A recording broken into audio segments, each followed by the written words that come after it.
Você é dependente de uso de omeprazol? Tem problema gástrico, usa há muito tempo, tem dificuldade de digestão? Saiba que você pode estar correndo risco de vários problemas pelo uso crônico. Eu vou te explicar. O que é o omeprazol? E aí os seus parentes também, omeprazol, lansoprazol, pantoprazol, esomeprazol, deslanzoprazol, que são o que a gente chama de os prazóis, né? Termina em prazol. São medicamentos que diminuem a acidez do estômago. E aí eles melhoram sintomas de gastrite, de queimação, de azia, certo? Porém, eles melhoram os sintomas, mas eles não tratam a causa. E o uso prolongado deles começa a causar problemas. Por quê? Olha, o estômago, Deus fez o estômago para ele ser ácido. O interior do estômago precisa ser ácido. O problema de quando a pessoa tem queimação não é que o estômago está mais ácido do que o normal.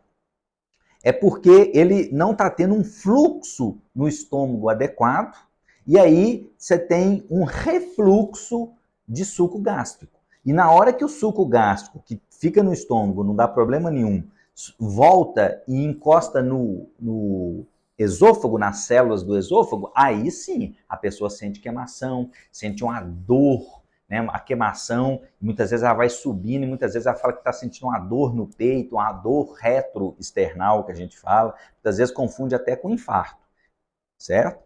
Por que está acontecendo isso? Porque está tendo refluxo, porque o fluxo não está seguindo corretamente.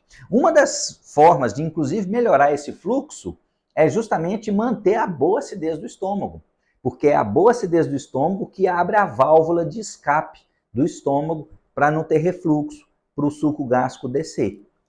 Então, o uso de omeprazol e os seus parentes, que a gente falou aqui, eles aliviam sintomas, principalmente vão ser benéficos em caso, por exemplo, um caso agudo de algum problema, a pessoa começou a ter um refluxo de uma hora para outra e teve lesão no esôfago, ou porque teve uma úlcera.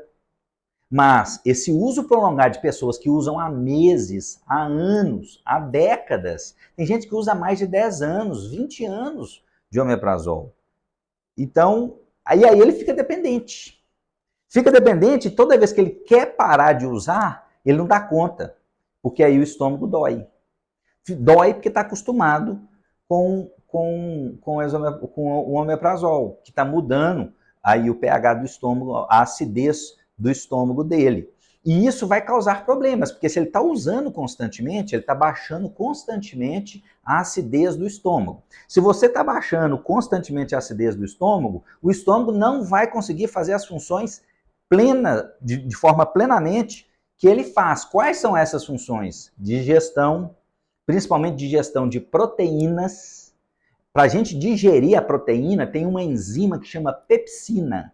Essa enzima pepsina é uma enzima digestiva, ela só é ativada na presença do suco gástrico, na acidez.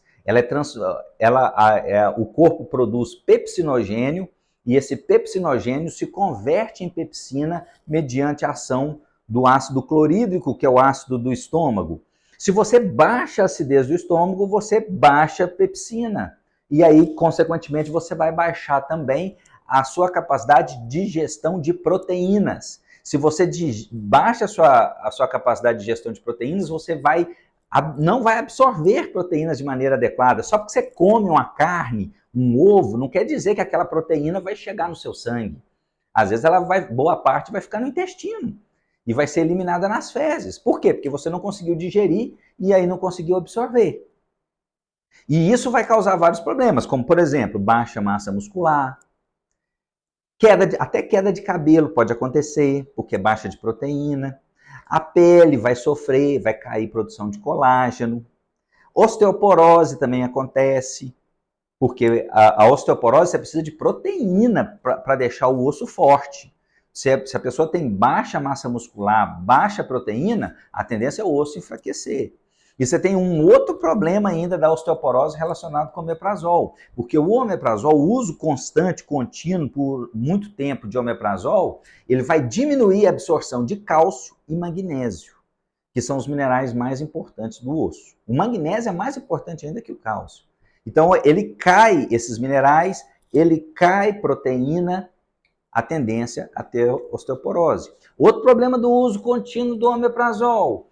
Você cai essa produção, essa digestão, essa acidez e essa capacidade de digestão de proteínas, também cai a capacidade de absorver vitamina B12. B12 precisa do fator ácido do estômago para ela ser absorvida. Então tem muita gente que tem deficiência de B12 por causa da acidez do estômago que está errada, por causa do uso contínuo de omeprazol.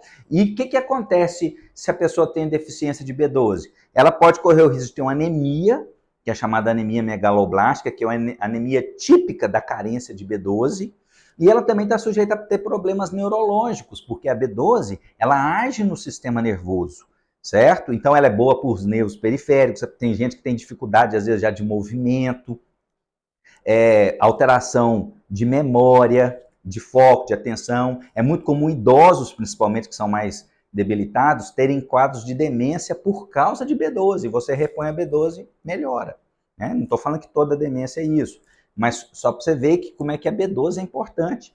E você tem esse déficit por causa do uso do contínuo de omeprazol. Então, olha só o tanto de problema que tem. Você tem má digestão, você não digere proteína, você pode ter osteoporose, você pode ter carência de B12, pode ajudar a ter demência, né? Tem trabalho científico, olha só, tem trabalho científico que mostra que aumenta risco de câncer para o uso prolongado de omeprazol. Tem trabalho científico feito em criança que usa omeprazol que aumenta a incidência de asma, certo? Omeprazol também contínuo pode aumentar o risco de alergia. Por que alergia? Porque você vai atrapalhar o intestino todo. Essas proteínas, a proteína, ela precisa ser digerida. Se a proteína não for digerida corretamente, ela também se torna inflamatória. E aí, essa proteína inflamatória no intestino pode aumentar a incidência de alergia. Tudo isso por causa do uso contínuo de omeprazol e dos seus primos aí, dos seus parentes. Então, o uso contínuo não é recomendado. O uso ideal é você usar de 4 a 8 semanas. Então, você começa já planejando parar. E hoje a gente vê as pessoas usando constantemente. Muitas vezes sem orientação médica, sem acompanhamento médico. Vai na farmácia, compra. Isso causa muitos problemas. Além disso, a gente tem também problemas dessa digestão que vão dar uma doença muito comum, que é a disbiose intestinal, que é a alteração da flora do intestino por causa do uso de omeprazol, porque você não tem boa digestão. E aí aumenta flatulência, gases, as fezes ficam muito mal cheirosas, os gases ficam muito mal cheirosos, porque tem muita proteína que está sendo fermentada no intestino, porque ela não devia estar no intestino e está lá. Olha só, cheio de problema por causa de omeprazol. Então, cuidado com isso, procure uma ajuda, não fica usando de maneira contínua, prolongada, o omeprazol. Tá? Aí a grande pergunta, muita gente está usando. Aí pergunta, como que eu posso fazer então para parar? Porque eu tento parar e passo mal, e é verdade. Então você tem que ter um esquema para parar de desmame e introduzir substâncias naturais para você conseguir desmamando do omeprazol. Eu vou fazer um outro vídeo explicando então agora como desmamar, como se livrar do uso do omeprazol. Fica atento. E aproveitando, a oportunidade, gostou desse vídeo? Assina o canal aí, vai lá, começa a nos seguir, ativa o sininho para você ver todas as vezes que a gente postar um vídeo novo para você acompanhar e manda esse vídeo para um tanto de gente que você conhece, gente aí que usa omeprazol, está passando problema com isso, manda esse vídeo para eles, tá bom? Muito obrigado.